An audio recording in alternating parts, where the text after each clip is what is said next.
All right. I decided after I finished the first video, I decided to split this into two separate videos, which means instead of coming back after 5 minutes, I had to run upstairs to our control room and end the first video recording session and start a new session and run back downstairs. But I think they got that all worked out, and I think it'll be better for you guys if you want to watch these independently. It'll be two shorter video sessions. So our second lecture is going to be on photo and video processing for effective website utilization, and this will hopefully be a fairly short lecture. It's intended to be, but there's some important things that you need to know about using multimedia of any sort, but in particular photos and videos when you're using them on a website. We'll start off with 5 considerations for web photo editing.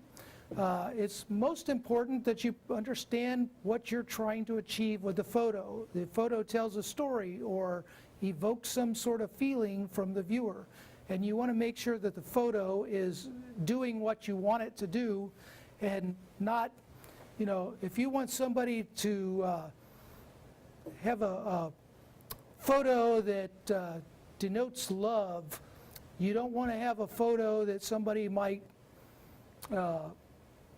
interpret as instance of domestic violence. That would be a bad thing. So make sure that the photo is suiting your purpose and that it can't be misinterpreted very easily. The style of the photo should fit your website and or the conventions for that type of photo. If I'm looking at a website that does bridal photography, I expect to see higher quality pictures on that website than I would expect to see from somebody that does action sports.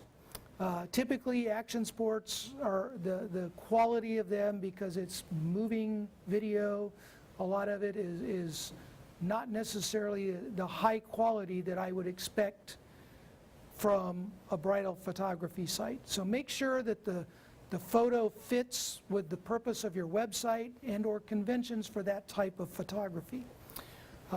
Know who, what, and where the photo is for. So if you're targeting somebody with this photo, you're trying to get certain people to buy something. You're probably not going to influence a construction worker to buy a pickup truck if you show that pickup truck being used for, I don't know, daily commuting, you know, city traffic. They probably want to see it hauling heavy stuff and being abused somewhat. So make sure you know who your target audience is, what they're about, and make sure the photo is appropriate for that. What's the fastest process to achieve the desired result? Sometimes you can find websites that have 10 or 15 photos that are all trying to get you to do the same thing, when one photo would really do. And people get tired of looking through all these worthless photos. Go out to Amazon and look for reviews of products that have customer images attached to them. And sometimes I see customer images out there, and a customer's taken 10 images and posted them to show a loose thread on a piece of clothing they bought. And I'm like, you know, one picture of that thread hanging out there would have been sufficient. The rest is just wasting my time. So make sure that you're using an appropriate photo to achieve your desired results. Choose the best image for the job. Don't try to include them all. Use the one that has the most impact, or two, or whatever it takes, but try to limit it. What happens if you load every photo you've taken of something and you load it on your website?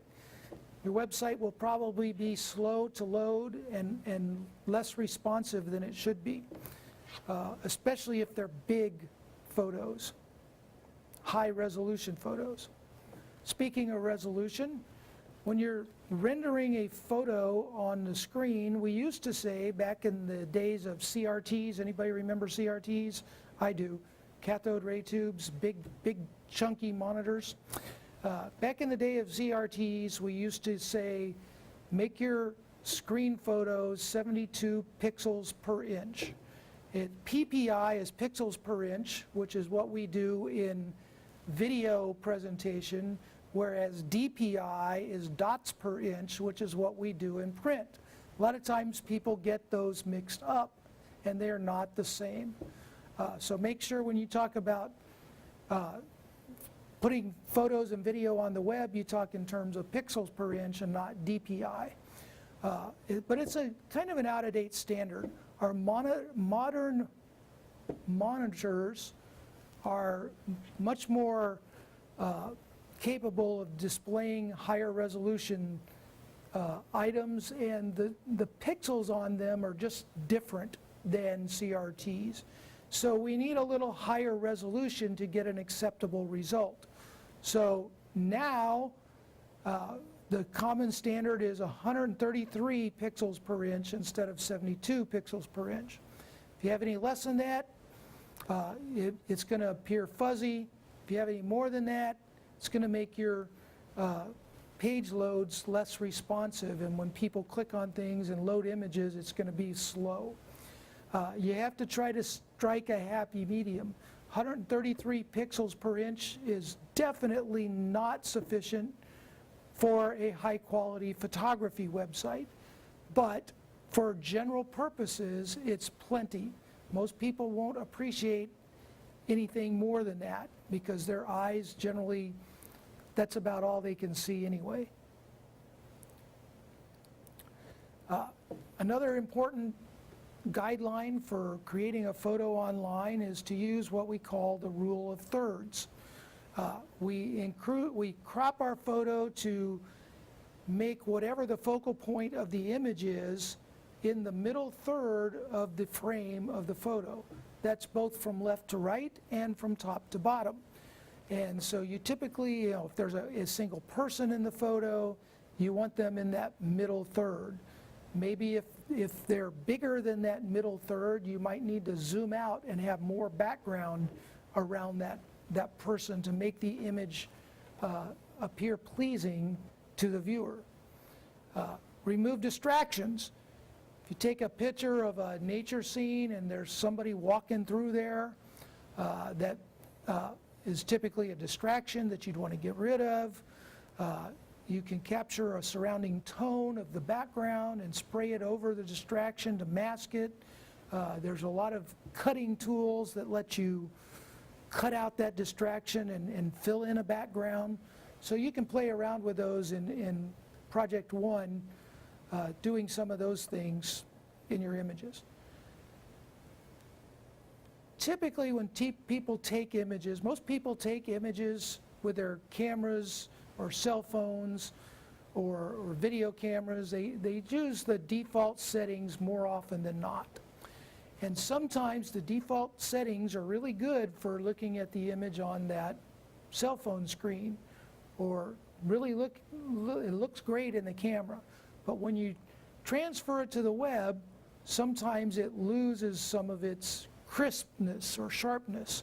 And so typically we find that sharpening an image a little bit, not a lot, but a little bit, will increase the detail and make the picture more relevant to the purpose of your website. If you have a crooked picture, straighten it out. Most images, they have a natural level line, something that a floor, windowsill, the lay of the land, something that tells you when the picture is straight. Most people prefer to look at images that are straight. And so they have the leveling cue squared with the monitor. It should actually be width and not width. But don't straighten if the angle is key to the meaning of the photo.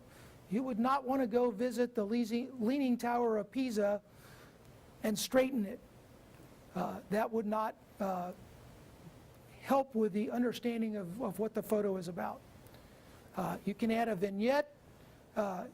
Most editing software provides that feature that kind of softens the corners of the image, and that tends to direct focus towards the middle. Sometimes they also darken just the lower portion of the image, and that provides a different effect, what we call a grounding effect. Two different things, but kind of the same process to provide them. And just quickly, I'll go over here.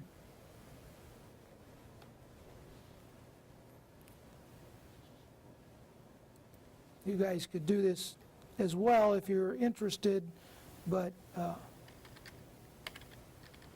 lots of examples. I'll just Google this and go to images, and we can see a lot of images of backgrounds with, and here you can see some actual photography pictures where people have softened the corners to focus on the center. Oh, no, you can't see that. Sorry about that. I've been going through these slides, but I hope you're following along. I should have put them up on the board. But here you can see some pictures of some images where vignettes are being used. You know, that one has, you can't hardly see where the corners of that picture are. And that's the desired effect because it focuses on this bridge in the center of the photo. Same with some, this one's not nearly as big of an issue, but they've softened the corners of the image. So, you know, it's an easy thing to play around with to give the focal point of your image some additional pop and make it register in people's minds.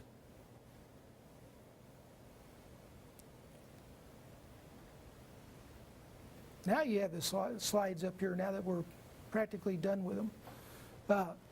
You can adjust the tone in your pictures, and again, I won't go and do this for everyone, but you can Google that and say, you know, adjust the tone in a picture. And man, my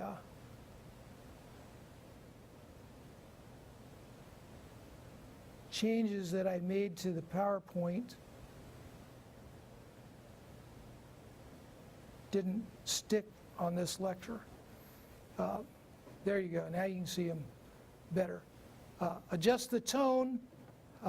Normally you're looking for a slight warming effect, and something that's fairly easy to do in Photoshop.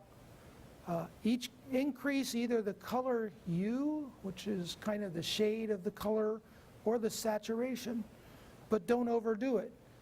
You want it to be enhanced but natural. You want people to think it's real and natural when it's actually slightly enhanced from what was natural. This is common in pictures of flowers. You find people that enhance the blue in a bluebonnet or the red in a rose or something like that, but it still looks like a real flower. But sometimes they're not actually their original shade of red or blue. Remove any undesirable noise. When you adjust tone and sharpness, you introduce noise in areas where there's less detail. And so most photography suites have a noise removal tool to then go back and remove the noise that they just introduced. So you can diminish that effect. You might not be able to totally remove it, but you can diminish that effect. If you diminish it relative to the focal point of the image, it probably doesn't matter if you get it all out of there, as long as it's not distracting. If it's distracting from looking at the focal part of the image, you probably need to start over and try again. Use the automated fixes that they provide. Red eye reduction is very popular, and under eye shadows. Skin blemishes. This is a big thing in Facebook. If you post pictures in any kind of social media platform, The people that post those pictures look nothing like those pictures because they've removed their skin blemishes and tried to make themselves look perfect, and they're really not. So sometimes those selfies that look like they were taken on a whim have actually had hours of work put into making them look just right. And that's certainly something we can do. It might not always be worthwhile. Whitened teeth, generally that's a good thing to do. There are times you can overdo that as well and make somebody look like they have these like super, lanterns coming out from their teeth almost because they're so white. So don't overdo that, but generally it's a good thing to whiten teeth. It's more pleasing for people to look at. Lighten and darken the overall image as necessary depending on what your purpose of the photo is. If you're in a dungeon, you might expect it to be dark, but if you're in a, you're at a child's birthday party, you probably expect it to be bright and airy. You don't expect it to be dark and foreboding. So change the image around as is appropriate for whatever the purpose of the photograph is. Some of the same things that we just talked about for photos actually apply to video as well. But in video, you want to edit for content because you have multiple frames, and you want to make sure that the video that you do record tells the story. So, my videos here that I record for you are pretty cut and dried. I get through the lecture material and I stand up here and lecture for the most part. And hopefully that tells the story that I want to tell. But if you're teaching somebody how to repair something, you probably need to have a hands-on tutorial showing them how to repair it. You might want to add music to your videos. But when you add music, a lot of people go, oh, I'm an audiophile. I have this high-end audio system. I'll play this super technical music, and people will appreciate that. And when they try to play that on their PC speakers or on their $5 headphones, it sounds like crap. So don't assume that somebody else is going to have the same kind of audio equipment that you do when you're recording that. Make sure you verify how the audio sounds on a low-quality device. David Lynch, a famous film director, says films are 50% visual and 50% sound, and sometimes sound even overplays the visual. For example, when you have a movie action scene with a big explosion, the sound might actually be more important than the visual of the explosion. Sometimes the visuals of the explosion are actually really dumb if you look at them without sound. But with the sound, they're great. And here's a basic guide for how loud you want things in comparison to each other. And the takeaway from this guide here is that you want your dialogue a little louder than your background music, and if you have music that you really want somebody to hear, that might be a little louder, and sound effects definitely can overshadow even your dialogue if it's necessary.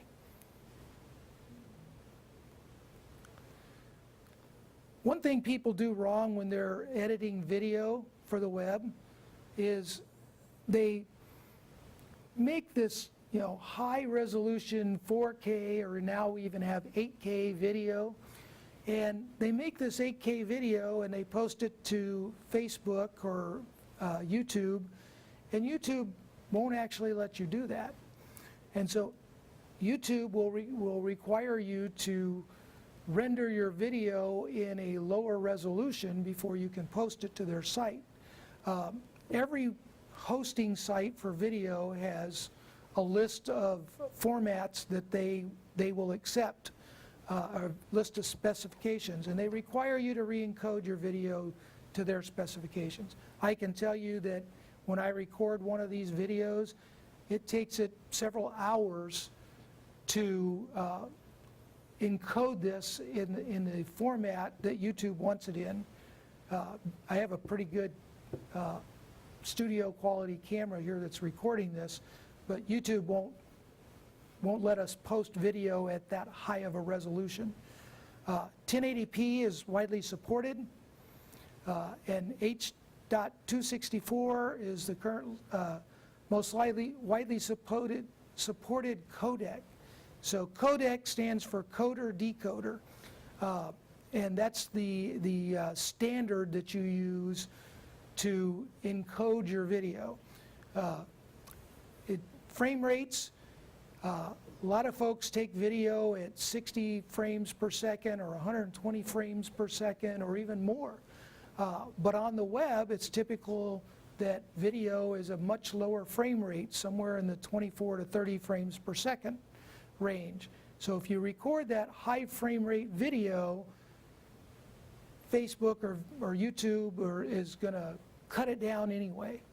So keep that in mind.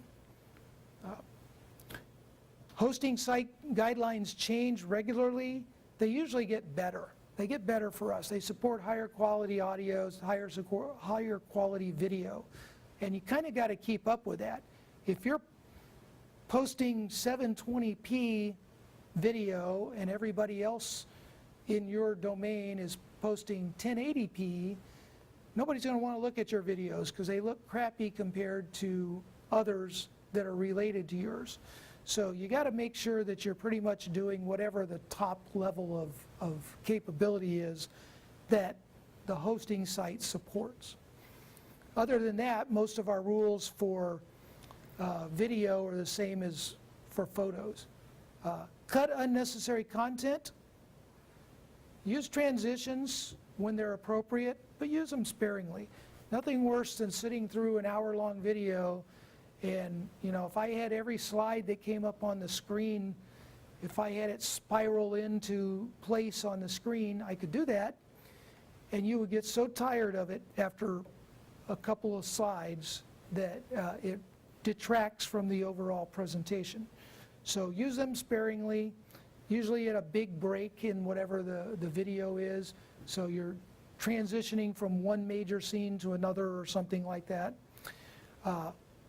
If you have a speaker, use more close-in shots, not like I'm doing now. You would have like I did at the beginning of the lecture where it just had me in the middle of the screen. But I'm doing a wider shot because I'm trying to superimpose the lecture slides up there beside me as a speaker. Try to be brief.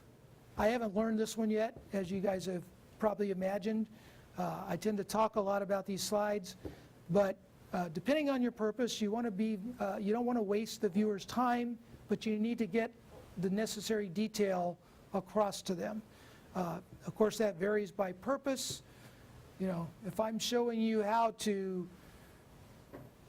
I don't know, if I'm showing you how to load a YouTube video, that may only take me a minute or two to build that presentation. But if I'm showing you how to, you know, conduct brain surgery, I may need something a little more in depth, and I may need more detail. So make sure that whatever your purpose is, that the length is appropriate for your purpose. And that's all for that lecture. So now what I'm going to do is pull up your assignment.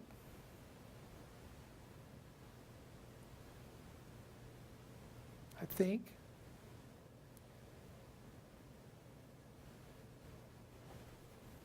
And talk briefly about what I want you to do. What I want you to do is create a collection of web pages, a website, and I want you to put some photos on there, and I want you to apply some of the photo editing things that we've talked about in the last lecture. And so I give you 3 photos. I posted the photos in Canvas with the assignment. 3 photos that you'll need to download and you're going to choose a photo of your own and add as a fourth photo. So you'll take those 4 photos and you'll build a website with pages for each photo that show 5 edits that you made to make the photo better for its given context. What is its given context? Whatever you decide is the given context. You can choose whatever context you want, just to kind of explain to me what the context is, and then use the photo in that context. If you see, if you have a photo and say, oh, this is a photo of the ocean, and the context is I'm posting it on a surfing competition website. Maybe I want to highlight the size of the waves or something, and so I manipulate the photo to make the waves look bigger than they are. That would be a legitimate edit for the purpose of that photo in that context. If I was trying to show a serene beach as my context, making the waves bigger would not be a good thing to do to demonstrate a serene beach. So I would edit differently in that context. So I want you to take the photos that I gave you and the one that you choose and make edits to them. If you choose, I know the photos that I chose. I know that I chose them specifically because I know there's a lot of things that can be fixed on them. And so hopefully you guys will view them and see things that can be fixed on them rather easily. Don't forget about things like vignettes. You can apply a vignette to them. You can straighten them. You can change the tone. You can remove noise. You can do a lot of things. But you're going to show me, and what you're going to do is you're going to give me, for every change you make, you're going to say, this is the picture before I made the change. This is the picture after I made the change. Sounds like a lot of pictures to put on web pages, but when I make edit 1, I have before and after. When I make edit 2, the after from edit 1 becomes the before for edit 2, and so on and so forth. So it's really not as many total images as you might think. It is quite a few, and hopefully you'll reduce them to an appropriate resolution, because the photos I gave you are pretty high resolution. I actually downgraded them quite a bit. They were really high resolution, and I downgraded them quite a bit, but you may want to downgrade them even further and make the resolution appropriate for viewing on the web. Depends on what your context is. So think about that. I don't think this will be a particularly hard assignment, but I do think it will take you a substantial amount of time to do this, because if you look at web pages, you've got 4 images times 5 web pages. That's 20 web pages. Now, by now you should know how to create a web page that's kind of a template and copy it, and that'll reduce your work dramatically. And how to use CSS to apply styles to, for example, the context might be different between photo 1 and photo 2 and photo 3. That's fine, but you can make a style sheet for photo 1 that highlights the context for every page of photo 1, and then you can make a different style sheet for photo 2 that sets the context for that photo. And then you can use those CSS sheets repeatedly on multiple pages. I've given you pretty explicit instructions, but it's always clear in my mind. It may not be clear in your mind. So if you have questions, by all means, shoot me an email, or let me know if we need to have a phone conversation or some sort of clarity, and we'll get that straightened out. So look over the assignment. Should be getting pretty close to your total time for class today. You might have a few minutes to start working on this, but my plan is then on Monday, you will have that Monday as a project day to work on this. But since I'm going to be giving you some days, some time in class to work on this project, you can bet that I expect to see that reflected, the amount of time you've had, I expect to see that reflected in your submissions. And hopefully that's all you need to know. I'll leave it at that, and so that concludes our material for today.